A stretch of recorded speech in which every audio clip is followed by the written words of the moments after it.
Hello and welcome to a new episode of the Three Not So Wise Men. I'm Krais. I'm Jyck. And I'm Austin. And today we have a fun one for you guys. Today's prompt, if you don't know, is turn a kid's show into an adult show. Or adult movie. Whatever works for the prompt. So, yeah. Anything good? We're going to ruin some childhoods. Yeah! Specify, Austin, what we mean by adult movie or TV show. So, as you know, kids shows are made for kids. What if they weren't, though? So, this could be just simply bumping it up to either a PG-13 or even a rated R, or if you're really risky, all the way to an X rating. But I don't think any of us are going to go that far. Yeah, no. Krais might, bud. Why is she going? Oh, wait, yeah. Okay. Never mind. But, anyways, basically it's just taking a beloved childhood product and we're going to make it more centrated towards adults. And that could be anything from just going to graphic violence, sexual themes, and other stuff like that, drugs, alcohol, that kind of stuff. Or simply updating the language used. Yeah, that language as well. But that was kind of a given with any Yeah. R-rated. Just imagine a kid show and the only thing that they changed is they added a bunch of cussing. That would not go well with parents. No, it would not.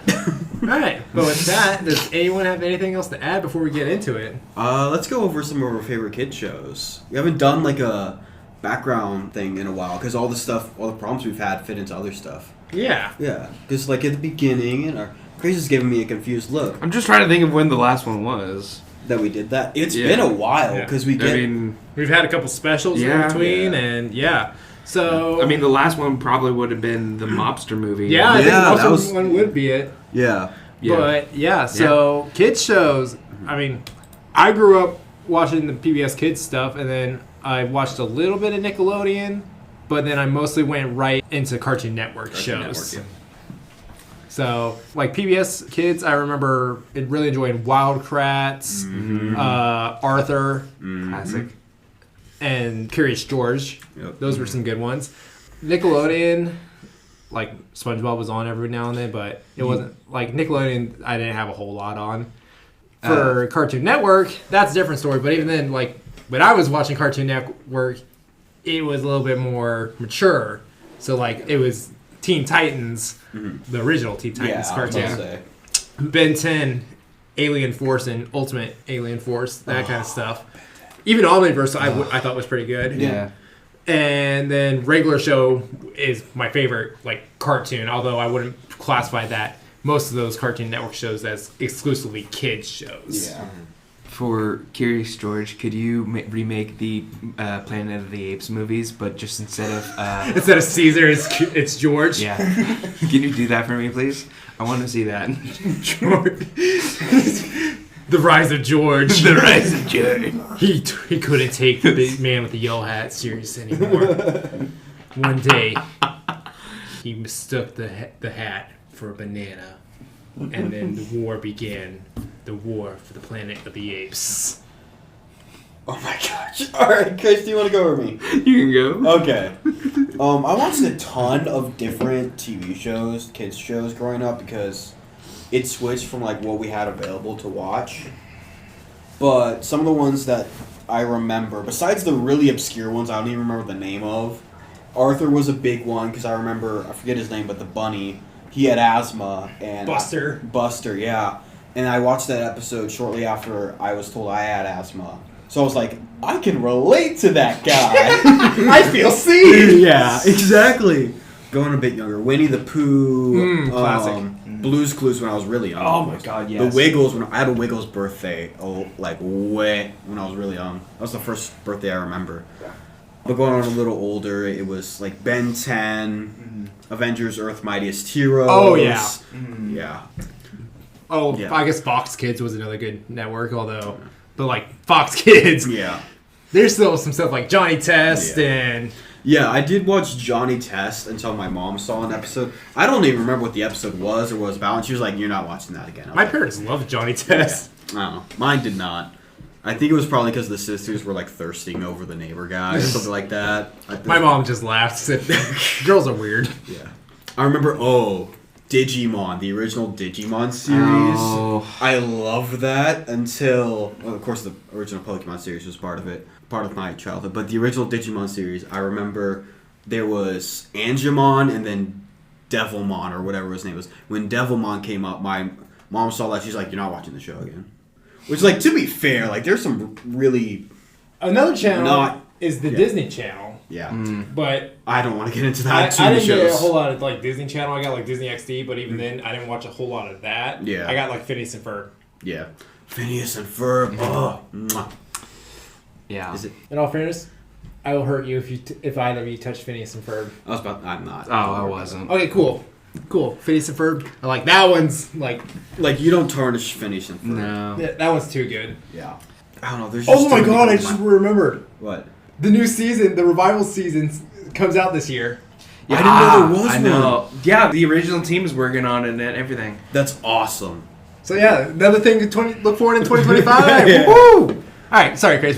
Jack and I have been going back and forth. Yeah. What do you No, got? it's okay. There's too many. That's just some of them. My list is pretty long, so I'll probably keep it shorter. I mean, as someone who was a kid at one point, At one point. yeah, I was about to say, as a professional kid, There we go. That's a better job title.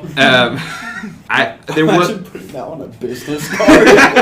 Here's my card. Chris Baker. Professional. That's what you did. there was this TV interview with a dude. I don't remember who it was, but his like, you know how it says the name and then like what they do. Yeah, job His was name and then in the description was former child. Nice. But I love cartoons. I haven't really grown out of cartoons, if I'm being honest. There's just something about them. I don't think any of us have I actually. don't think so, no. Yeah. Well, I mean, I wasn't allowed to watch a lot of like certain shows growing up. But Sorry, a big one just came to mind, and I can't believe we haven't mentioned it. Avatar: The Last Airbender. oh yeah. Yeah. I'm rewatching it right now. Again, it's one of those shows that I wouldn't consider a kids show though. Yeah. Like kids can watch it, Yeah. but it's not a show dedicated to kids because there's some That's a heavy good themes point. in that one. To be there's- fair, Avatar came out like towards the beginning of our era of cartoons. Yeah. So it was kind of hard to watch Yeah. Avatar. Fair. Very good cartoon though. Oh, yeah. But yeah, like I watched a shit ton of Nick Jr. growing up. I didn't watch a lot of PBS Kids. I wouldn't have that channel from what I can remember. What I did was I went on their website. I don't remember if I play the games on there. I don't remember if they had the episodes on there, but like that was one of the sites like my mom always encouraged me to go to. Yeah. But Well, yeah. Well, I will say a lot of the cartoons that I watched growing up would be like on Nickelodeon, Disney, some of the PBS Kids shows when I could watch it. Yeah. A lot of the Cartoon Network shows I never got to watch because my mom just did not approve of a lot of them. Yeah. Like Johnny Test. Like I said, they were Yeah. more like a little bit more mature than like elementary kids stuff. Regular Show, Adventure Time. Wasn't allowed to watch that. There's more. Yeah. Uncle Grandpa. That was another. God, one. I hated that I show. did not. It was the I never worst. heard anything good about it anyway. That's actually That one was actual brain rot. It was. But yeah, there's a lot of good cartoons out there. All right. Yeah, we could keep going. Yeah. But Anything let's stop. else? Any final thoughts? Well, did you know that limestone was used in ancient Roman like concrete because when water would be applied to like the limestone, it would, because of the properties of limestone, it would like it could repair itself. That's why a lot of structures from the Roman time are still standing because they use limestone in their concrete. I actually did know that. You said it last time. God damn it! God damn! Then why did you stop me? Because I thought it'd be funny. And it was. Yeah. All right. We'll get started here in 3, 2, 1, go.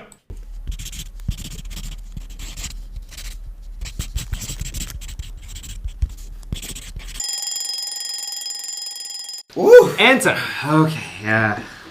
How's everyone feeling? There's details I wanted in there, but the pitch itself is there. Yeah. I finished with like just 1 second left before timer. It's like, I'm in a good spot. And then we got the timer, so. Honestly, I think we both like leaned back to look at it at the exact same point. To like, okay, it's done. Now let's add details. But the timer went off. Yeah. But overall, I'm actually pretty happy with it. It's not my best one by any means, but like I think it's a good take on this. I agree. Same with mine. It's just there's a lot of details I wanted to add. This isn't big. Yeah. I've never wanted more time more. And not because it's not done, but it could be a lot better. I know I've had pitches where I wanted more time than this, but like this one's more like it would have been nice to have more time, but what I got, it's pretty good. Yeah. Chris, how you feeling? I was in the boat of I had so many ideas that it was so hard to come up with a solution. And then the moment I was like, I have to pick this, is when we were like, oh wait, we have 15 minutes left. Yeah. So you tend to do that quite a bit. yeah, I don't know. I was so on the fence about this one. I'll get into it later, but yeah. Alrighty. Well, y'all ready to find out who's going first? No. Such a delay. Sorry, It's like I don't know what to think about it. I'm like, do I want to go? I'm trying to figure out if I want to go first or not. Honestly, I wouldn't mind going first on this one. Yeah, But I could take it. we ready to find out? Would you like the opinion of mine? Yeah, let's get the Krais prediction. Okay, the Krais prediction. Here it is. It's going to be me first, then it's Austin, and then Jack. Okay, is this the one where you're finally wrong? Let's find out. We'll see. Ooh, what's it gonna be? What's it gonna be? It is not Krais. Oh! It was almost Krais. Yeah. It is actually me. Okay. All right. Valid. I'm just kind of shocked. Following me, All right. it will be.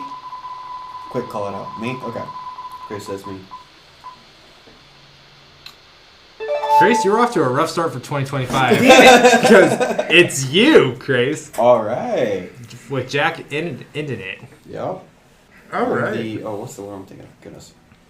Final act, whatever. I'm last. I'm going to finish us off with a bang. There we go. Or does it start off with a bang? It doesn't matter. Great. Austin, let's hear what you say. Moving on. All right. So, I bet you're all wondering, what childhood show did I turn into an adult or a more mature movie? Did you go the Caillou route like we all thought?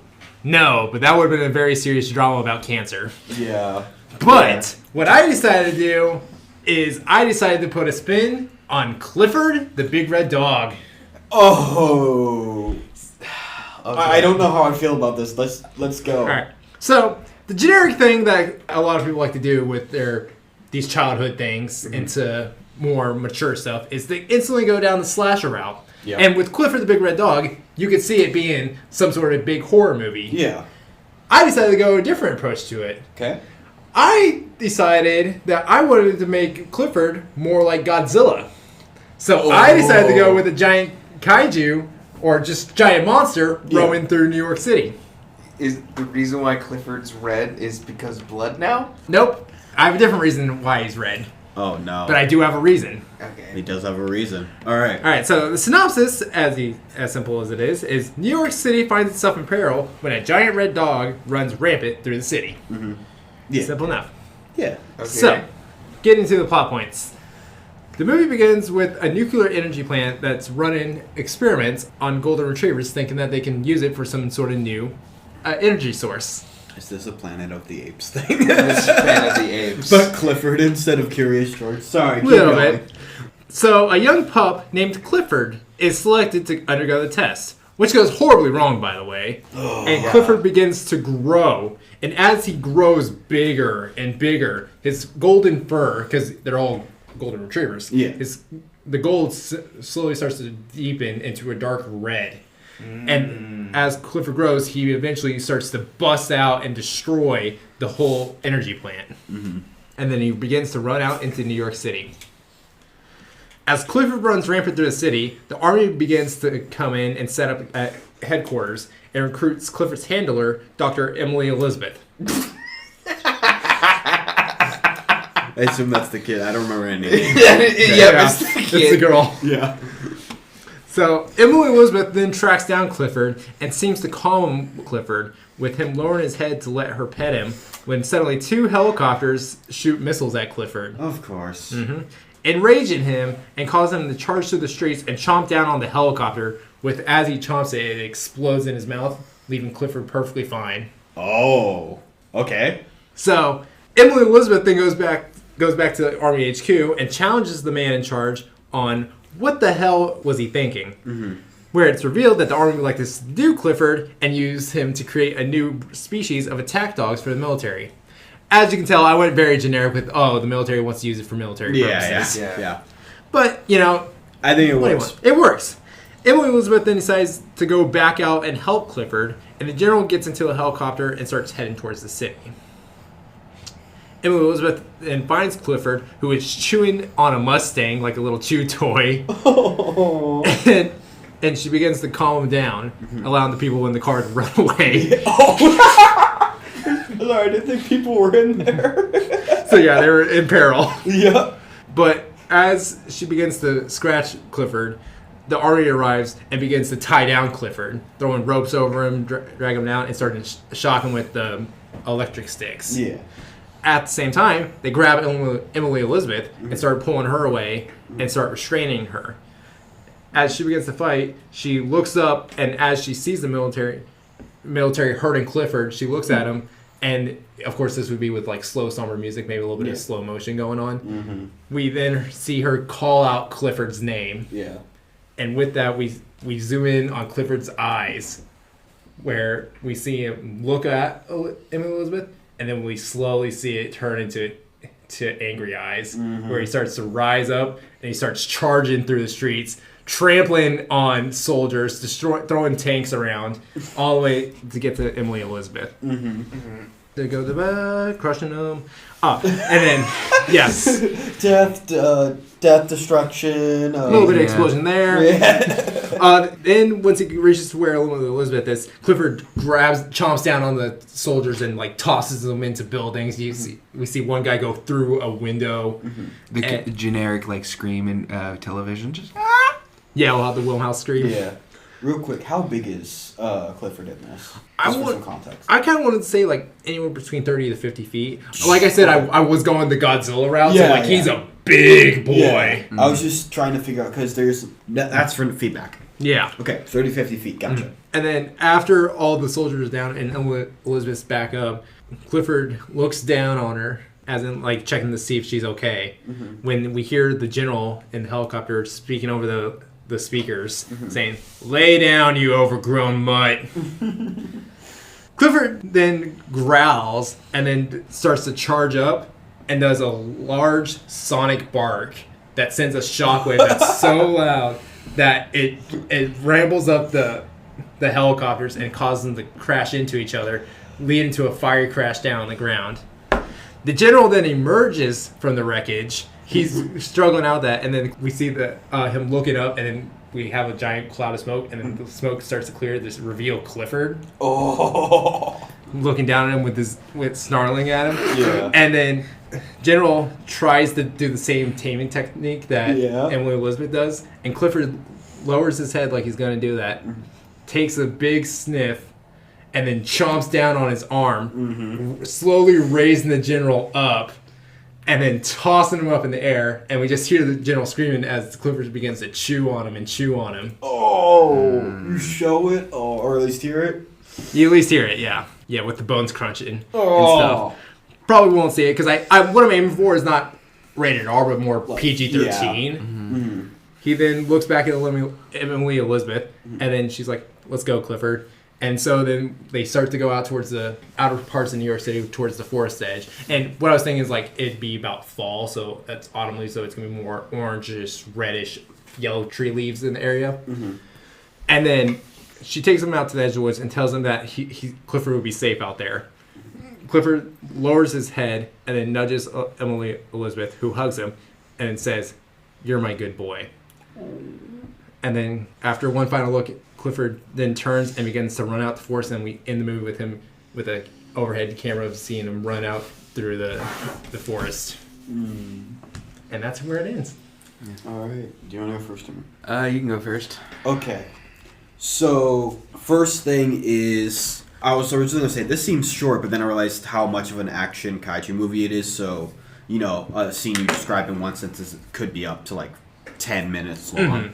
So, yeah, I think it's great. You fall into a lot of the, usual, I got a lot of Jurassic Park vibes and all that kind of kaiju movie stuff, which I think just fits perfectly with it's just a take on the big red dog.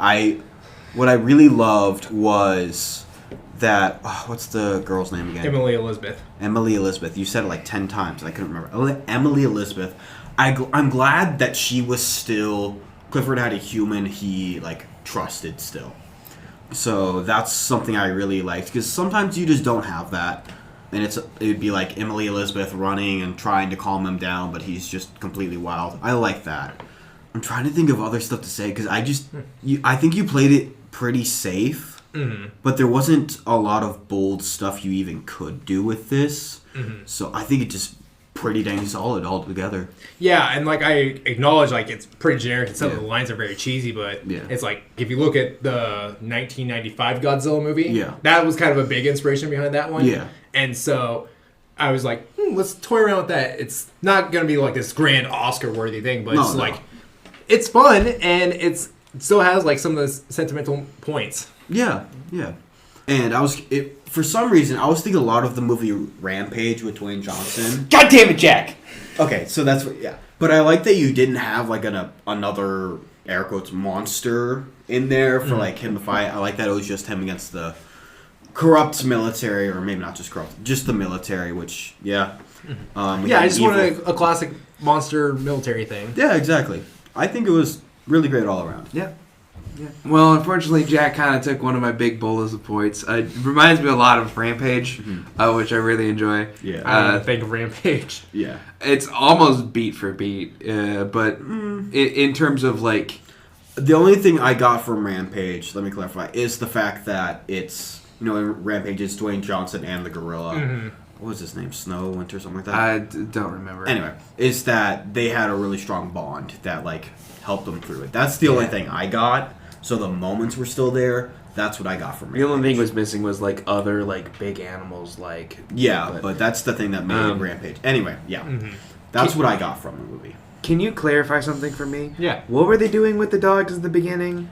This was just I need a setup point. They're going to do some sort of experiment. It's one of those things don't think about it too much. They were doing some sort of experiment which allowed them to get a new energy source, which makes dogs and nuclear energy. Yeah. See, that's why I was like, wait, hold on. Dogs as nuclear energy, batteries.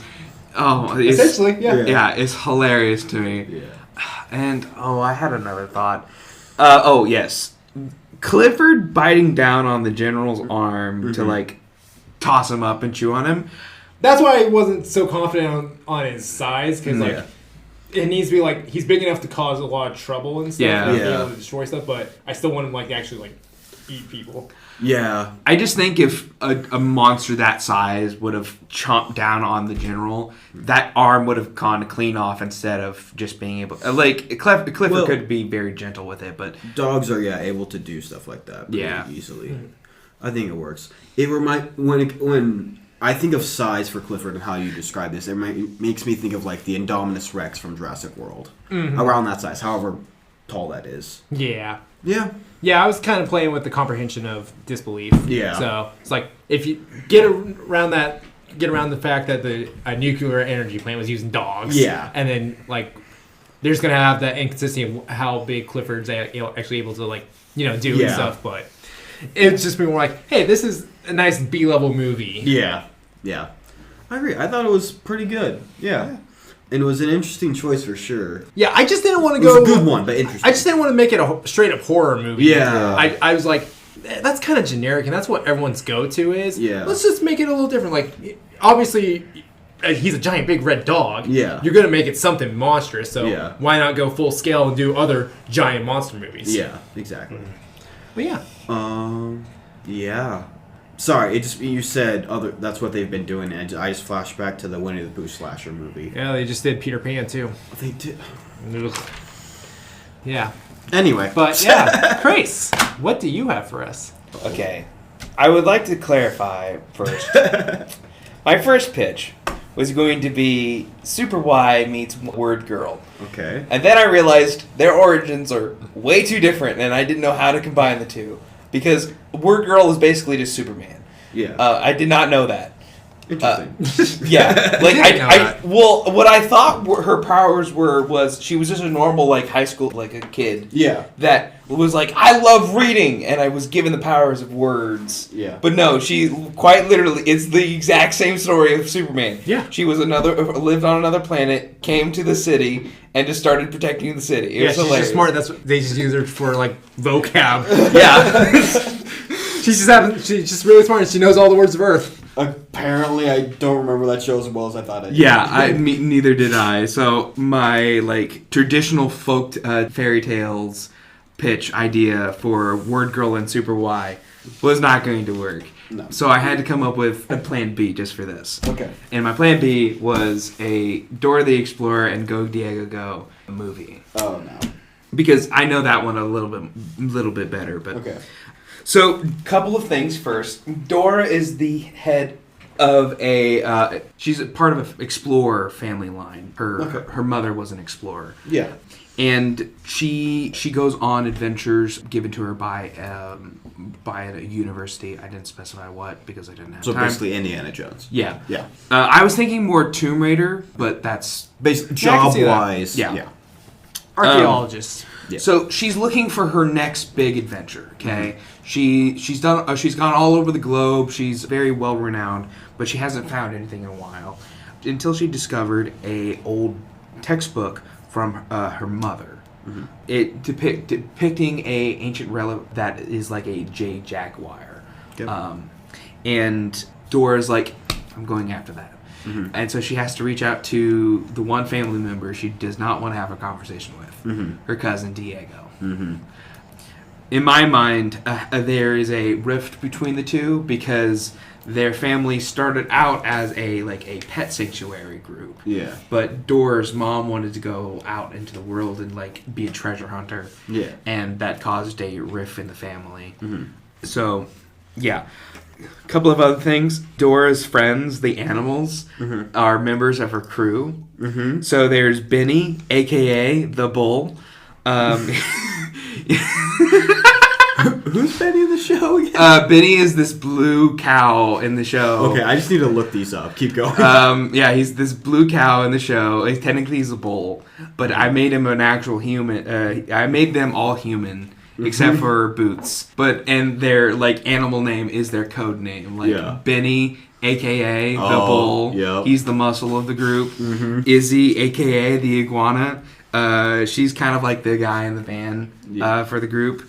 And then there's Tico, aka the squirrel. He's the driver for the group. He can step on it, Tico. Quite literally in the wiki, it says Tico can drive just about any vehicle. Like, I'm not even shitting you. Oh, yeah. So, that's Dora's team, but there's also Diego's team. There's Alicia, his older sister, which is kind of like the gadget, is basically Q from James Bond. Thank you. Yeah. And then there's Jaguar, because Diego has to have a pet jaguar. He's no longer a baby, though. He's just a regular-sized jaguar that he's tamed. A couple of other things. The backpacks that they both wear are something tech-wise that Alicia came up with that can transform into anything that they need. And the map is another relic that Dora found at the beginning of her travels to help her get to her destination magically. Yeah. Yeah. So the whole adventure is Dora's team and Diego's team teaming up to find this Jade Jaguar because Diego knows the jungle better than anyone, and Dora's the lead explorer of the group. The entire time, though, they're being tracked by an evil organization called Swiper, run by an unknown figure known as the Swiper. Bit of a narcissist, isn't he? Yeah, apparently. A little bit. I was trying to come up with an acronym for Swiper, but I didn't have time. Yeah. And there's also his top henchmen, the Bobo brothers. They're the monkeys that stopped Diego in his TV show. Okay. Yeah, so okay. I made them like Swiper's henchmen. Okay, I like that. So the whole movie is them getting to this hidden temple that's deep underground in the jungle. I don't have much in terms of scenes, but there's them traversing the jungles because there's the whole like going on zip lines in the show. Had to do that. I really wanted to see a scene with them going down a waterfall. I think that would be hilarious. There's also in the temple. I want there to be like a shit ton of spiders that they have to crawl through to get to the Jade Jaguar. There's a snake pit where Diego has to fight an anaconda.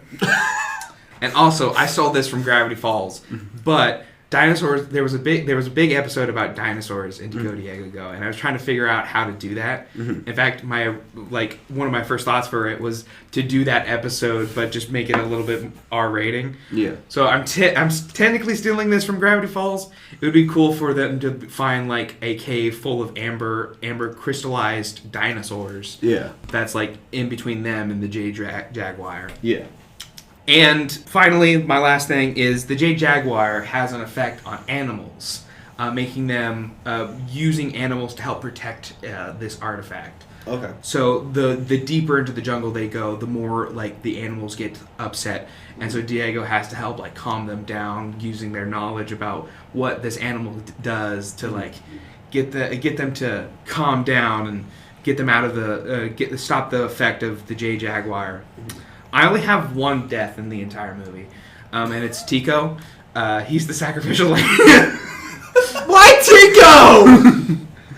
I like the idea of Dora is traveling to the jungle with her friends Tico and Benny the Bowler in the helicopter. You killed my favorite side character from that show, dude. Well, I had to have one death. Why Tico? Make it Benny. Jeez. I'm going. Keep going. But I was thinking Tico would die first because like they're in the helicopter or they're traveling to the place, and then all of a sudden they get ambushed. Tico doesn't make it, unfortunately. Yeah. Pour one out for Tico. Good character. I don't remember much about him. I only remember Benny. But yeah, that's my pitch.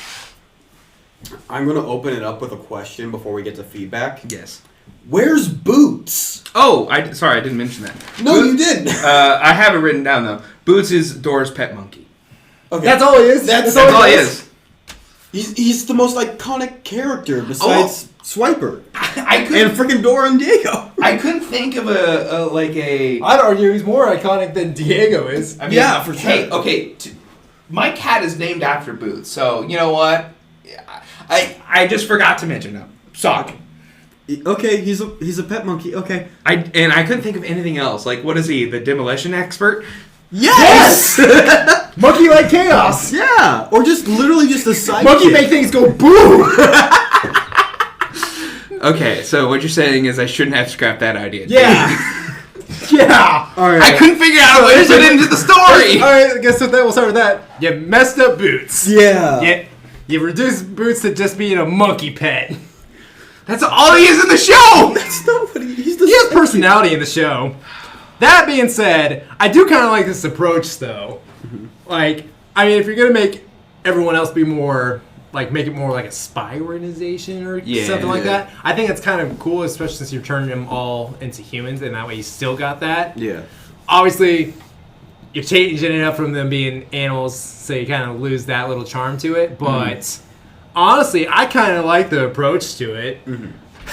I do like how you have all the side characters like come together, like they're putting together a heist team, and stuff. So like you have fun elements of both heist and like a full action adventure crew, and I think it's pretty good. I think you probably could have used a little bit more detail on what Swiper's overall goal is, but overall, I think it was pretty good. I was enjoying it.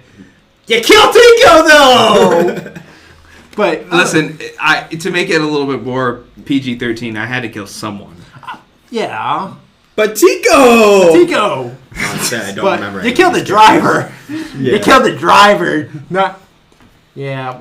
But overall, I liked it. I thought this was a good pitch. So far, it's your best pitch of 2025.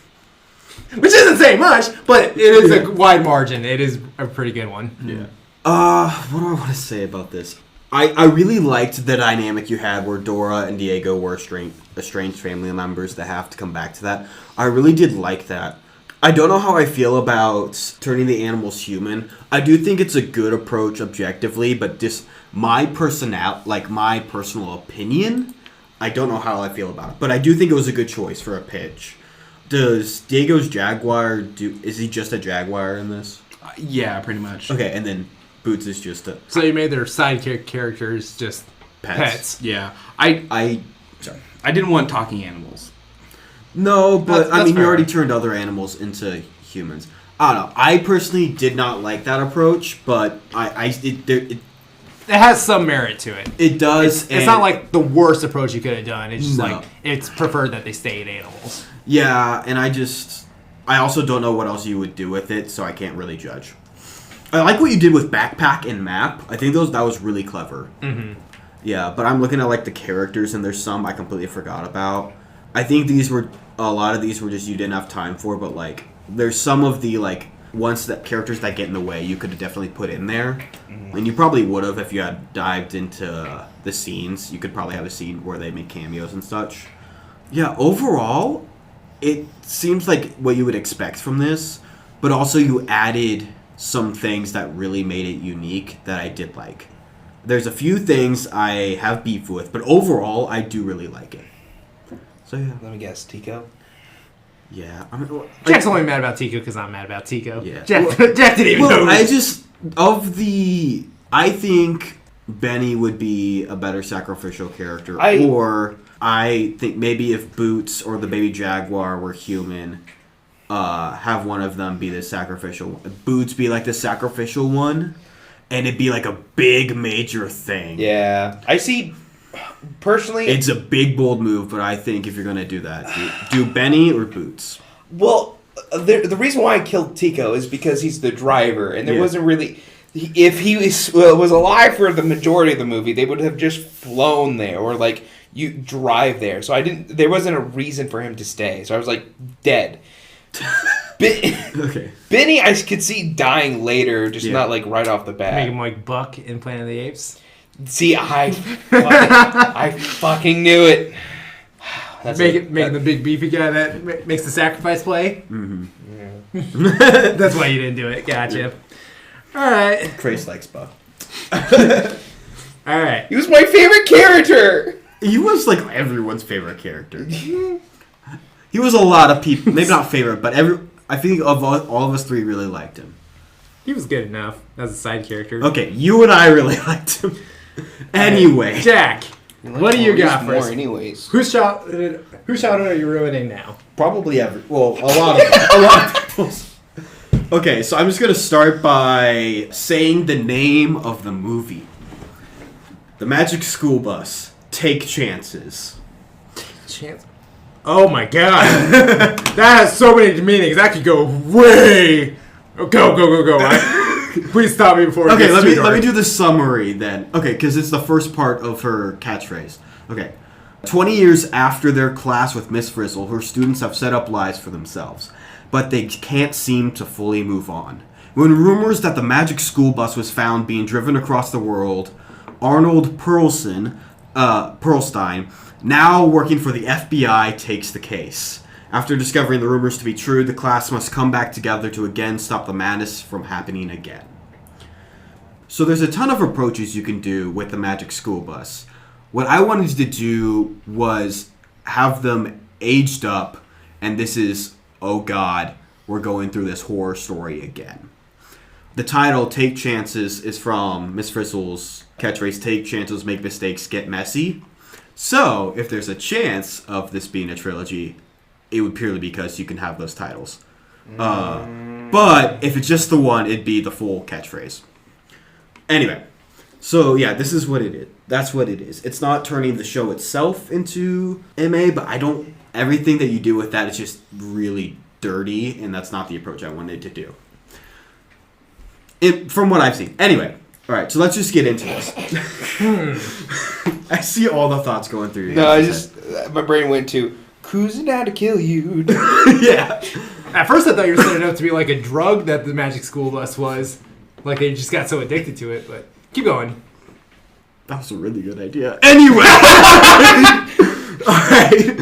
Okay, so scene 1, I did do a little bit of Austin and Sometimes Mind Pitfall, which is describing the opening scene. But I still did a bit of that to set up the tone for this movie because I felt that was important. Alright. So, a lot of detail in the first scene, and it gets less detail as you go. As far as what it looks like, yeah, but there's also not a lot of dialogue. Alright. You good? Yeah. Yeah, I heard that, man.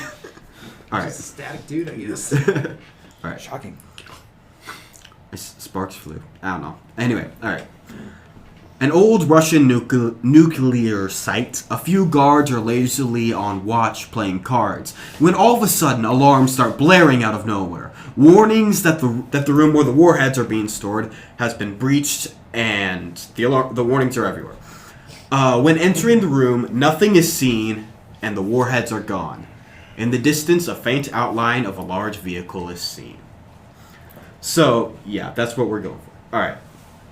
So, Arnold Perlstein, I'm butchering these names, I know. Also, the last names were, revealed in the series they made again, I didn't know about. Anyway, so Arnold, arriving at the FBI office. He's now an agent. As he walks by, there's whisperings of his legendary status dealing with cases dealing with psychopaths. Without stopping at any point, he marched directly into the director's office. Keisha Franklin berates him for coming in without permission, but Arnold isn't having it. Let me know if you guys need references on the names of these kids if you forget. Alright. He asks if the rumors are true. She admits they are and shows him data. Photos proving the magic school bus is showing up all over the world, stealing nukes, classified information, etc. He demands that he gets put on the case. Keisha eventually relents and says he needs to bring in the experts. Then we have a quick scene of Arnold going through the files of his former classmates. But when he does this, he sees that Tim and Phoebe haven't been seen in months, but the rest are brought into the FBI office. So Arnold and Keisha are talking with Carlos, Dorothy Ann, Ralphie, and Wanda about anything they may know about this. I wanted to add details of where they are in life now. I did not have time. Sad. Anyway, so after discovering they know nothing, there is an explosion heard during their conversation. Agents are running to figure it out. Keisha's leading them. Arnold is set to guard the others, but he sees a figure entering Keisha's office, and he immediately follows after them. He catches them stealing something from the vault, and during the escape attempt, it's revealed to be Phoebe stealing the secrets.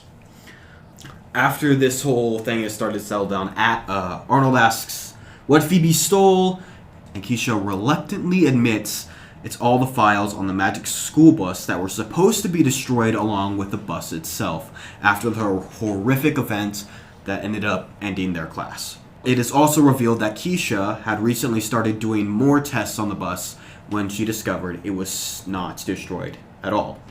Now, Arnold, along with Carlos, Dorothy Ann, Ralphie, and Wanda, recall everything they know about the bus's weaknesses and anything they can use to stop Phoebe. They decide they need to find Tim. He may know more. When arriving at his abandoned house, they find, after a bunch of searching, a short video where he explains, it's kind of like a personal journal, that Phoebe had visited him when she found out about the bus at her work, whatever the work is that would allow her to find top secret information. Anyway, she wanted to take the bus and use it for scientific discoveries like they did in their class, but on a more adult level. He explains that he was against it because of all the evil that could be caused, making all this money through horrible means, and Phoebe seemed to like that idea better. Tim feared for his life, and it's discovered that Tim is in fact now dead. Dun, dun, dun. Yes. So then we get a quick scene of Keisha talking with her bosses and forces them to realize how dangerous the prospect of the magic school bus being run around is. And she, after a negotiation, she will lead a task force to stop Phoebe. Everyone is assembled and they look over all the evidence and clues that they gathered up. And it's clear that Phoebe has an arsenal she's building up, and it's set on a base on a remote, uninhabited Pacific island. The group, along with a bunch of FBI agents, raid the island. but it's a trap set up by Phoebe remotely, and the group is framed for all the agents who went with them's death, and they're framed for being in league with Phoebe, saying that they were brainwashed or something. So they have to go on the run, and they decide there's only one person left who can help them. They break into a max security black site prison. Miss Valerie Frizzle has been in isolation for 2 decades after their last field trip. Her only companion is a stuffed Liz. Through her insane rambling, she reveals she knows the weakness of the bus, the only way to stop it, but she will only help if she is freed temporarily. With a major time crunch, they agree and they break her out. Miss Frizzle looks over the evidence and quickly points out where Phoebe actually is, recalling details about their interactions as a child, and it's realized and confirmed that she's actually back at the old school that they had their class at that has been shut down for quite some time. We get to the school and they find Phoebe ready to go get into this big thing, and she's just sitting there alone looking at the bus. It's very damaged, and it's barely recognizable, and it has already lost its power. She's used up the last of it. And they, after a quick talk, they talk Phoebe into turning herself in. During this, Miss Frizzle gets in the bus, sparks it awakes through some method only she knows how to, and starts to escape. A car chase happens, and during which she's trying to use the powers of the magic bus, but it doesn't have enough in it. It's just enough to keep driving. When it comes down to the wire, Arnold has to pull his gun during the car chase and takes the shot that kills Miss Frizzle. Phoebe is arrested. Everyone's names are cleared and are no longer framed. Everyone goes back to their lives. Arnold and Keisha get medals. Everything seems good. And we get a final brief scene where we see Arnold had hidden the remains of the bus in a garage.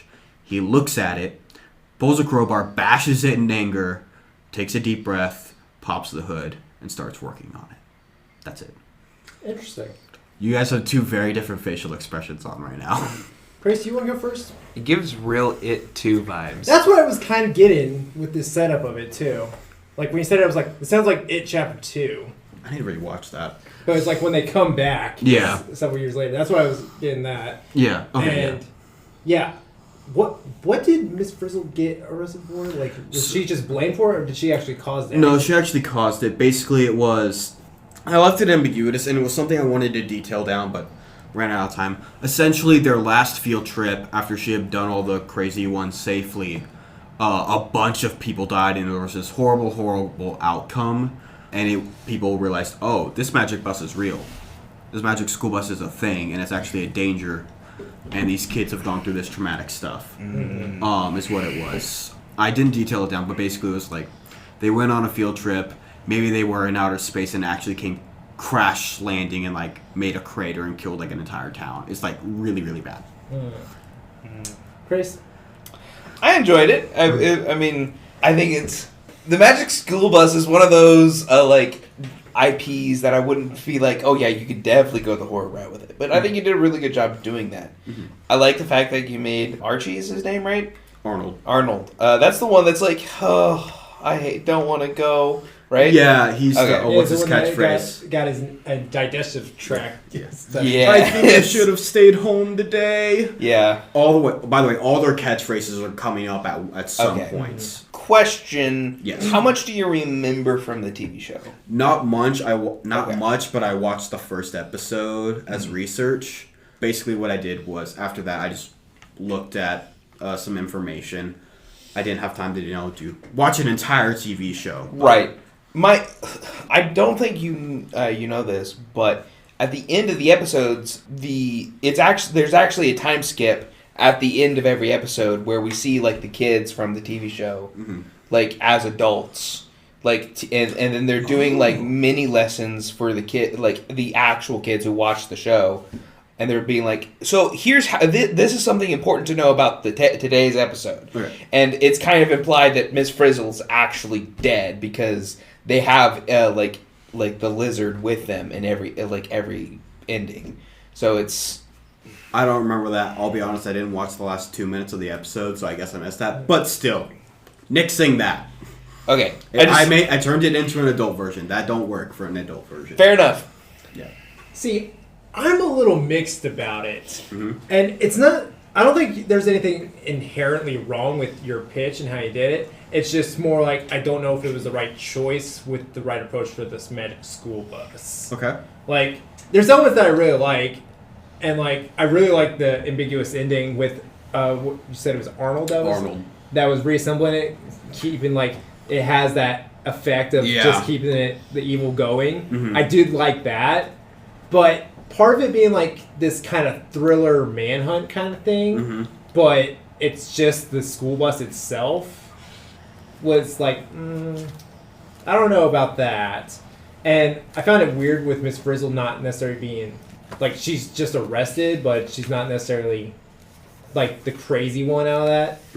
There was just something off about that. And I don't think it's what you did was bad. It's just more like, I don't know how I feel if if I feel like that was the correct route to go with this.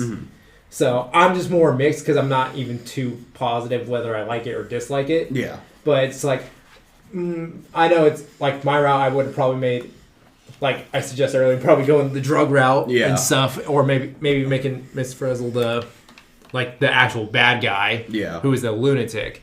But I don't know. It's kind of... So I should make it clear. Miss Frizzle is actually a lunatic. It's more of, she's been locked away for 20 years, and then the thing that gave her power to do this has been rediscovered. Okay. That's more the route I took. I was going for. Okay. Even then, I'm just kind of more mixed on it. Yeah. And it's kind of It weird. is a very different route than most people would think. Yeah. For sure. I feel like there's a couple different ways you could have took it, and I'm just not sure if this was the right one, but it's not a bad one either. Yeah. It's just like, I don't know. It was enjoyable. It was definitely enjoyable. I liked it. Like, it. there's elements I really enjoyed. Yeah. It's just like, I don't know about that. Yeah, it was kind of going for like a psychological That's what I was getting.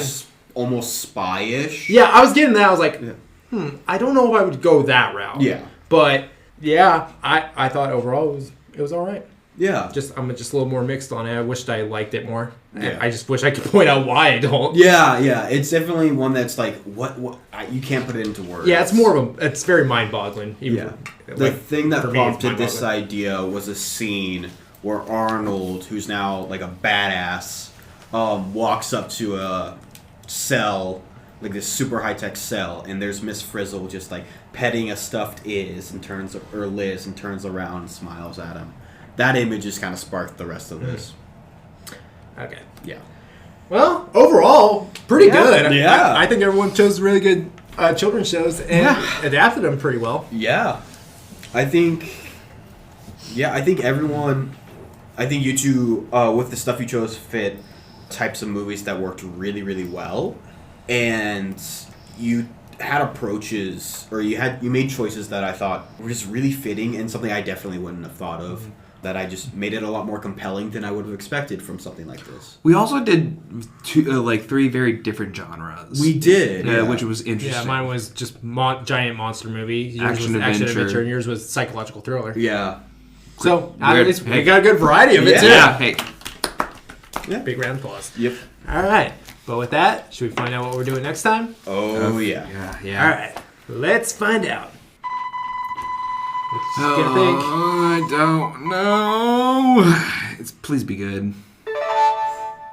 Create a Western video game. Yeehaw. Ooh, yeehaw. This should be interesting. Yeah. There's a lot of ways you can go with this. I'm just thinking, is Austin gonna do another iteration of Red Dead? Yeah, that's what I'm going to try to avoid doing. Because I was like, it's going to be weird, though. yeah. It should be interesting. I'm excited. Yeah, there's a few things came to my head already, and it's not. There's a couple of different approaches you can do. Yeah, for sure. All right. But yeah, that's for next episode. Yeah. Thank you all for listening to this episode. We hope you enjoyed listening to it. Be sure to let us know, whose children's show would you like to see as an adult show or movie? Or I guess we all did movies. So, tell us down in the comments and the polls. Be sure to follow us on Instagram and subscribe to our YouTube channel. Yeah. Please let this be a normal podcast. With us? No way! Okay. It was the outro from, and it's Magic School Bus. Please let this be a normal field trip. With the Frizz, no way! The Three Not So Wise Men. Grace Baker. Jack Green. Oscar Michaelis. Special thanks to Louis Trotter for the amazing intro. See you next time.